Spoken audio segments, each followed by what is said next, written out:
We're going to take a look at additional factors.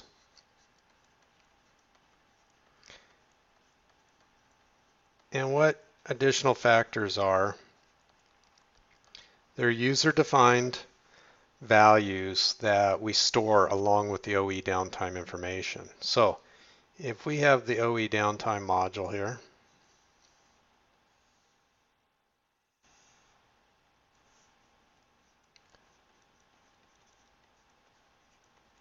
and it's writing to the database,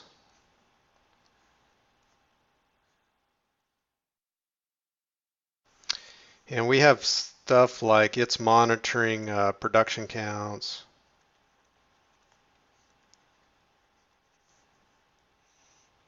we know the product code,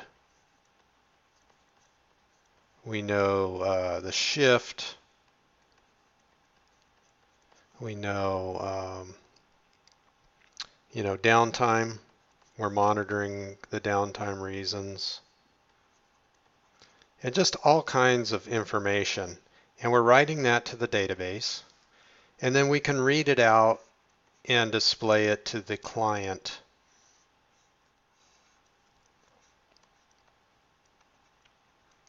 in analysis and other areas.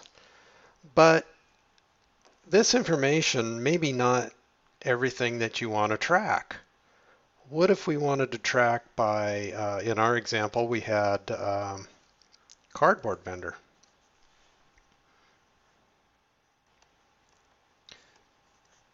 In our demo, we have that set up. We have, what if you wanted to track by raw material lot number?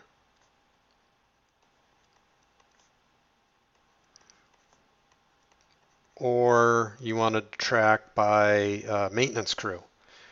Really, you can track by anything that you can get the value into a tag in Ignition. And then we'll record that along with the OE downtime information. So whenever we record OE downtime information, we're going to record that. And then it can be pulled out and it can show up in analysis at the client as well. So now you can even do comparisons. I want to compare my OEE by my raw material lot number or by my cardboard vendor, and you can do that. So it really could be anything. There's a couple different types, and it depends on the Ignition tag type. So the data type of the tag. And if the type is a string, then we can use it for filtering, compare by, and just display as a data point. If the type is other than string,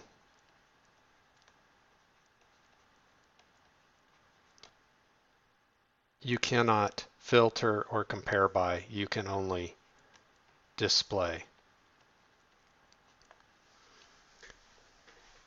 And the reason for that, let's say we have a number, we're recording temperature, and it goes 30.0, and 2 seconds later it goes 30.1, and it's all over the board, and it goes up to, who knows, 45, and everything in between. And so we end up with like, maybe there's 150 different values throughout a day. Well, if we show that in our filter list, displaying 150 values doesn't make a lot of sense, or our compare by list. Now we can pull that out and display that in a table or a chart. But if we have a string value that, let's say, is raw material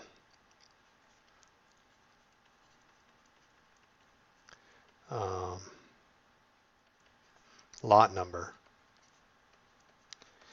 and over a day we've got maybe 10 different values, 1, 2, 3, 4, you know, 5920, so on, 2222. Okay, so let's say we had over day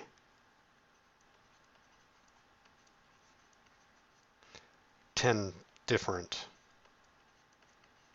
values.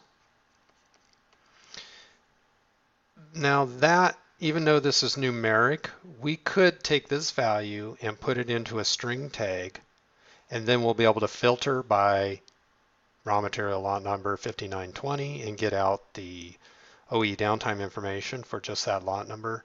Or we could say compare by lot number and we'll get 10 different values or groupings showing the OE downtime information for that.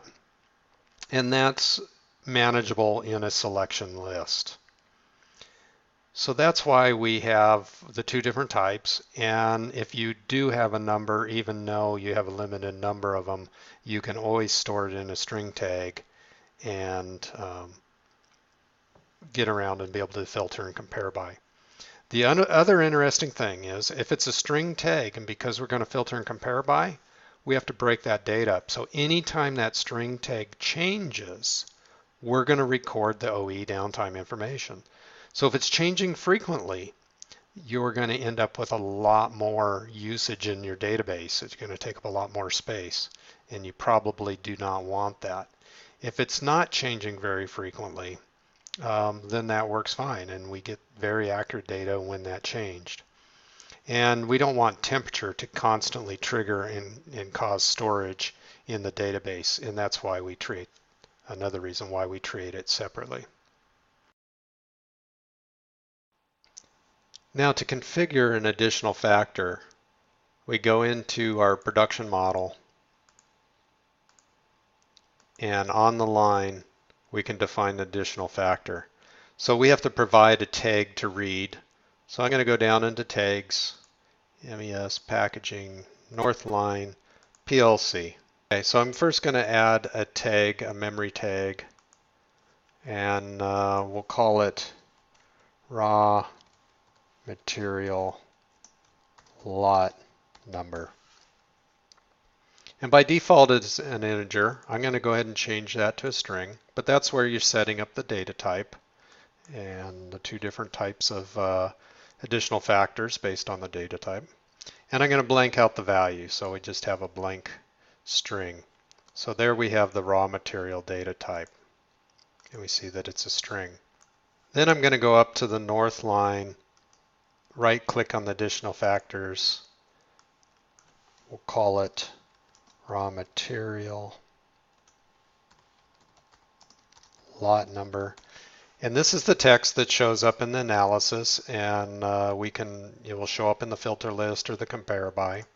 And then we put our tag in, or select our tag, north line, PLC, raw material lot number. And there's the tag path. We can put a description in if we like for our own reference.